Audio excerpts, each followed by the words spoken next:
Hola, llámame Chiti y soy maestra de infantil en Mieres y candidata por Soatea nestas elecciones sindicales. Les maestres de infantil vemos la necesidad de contar con más apoyos dentro del aula, para así mellorar les nuestras condiciones laborales y atender, como tiene que ser, al nuestro alumnado.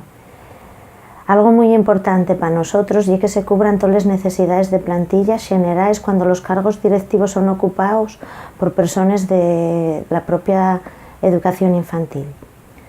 Algo que también que nos interesa es baixar 3 horas la jornada lectiva.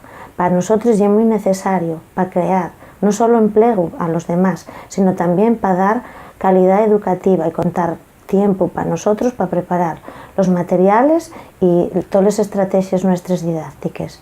Si estás por ello, vota Soatea. 40 años defendiendo la escuela pública.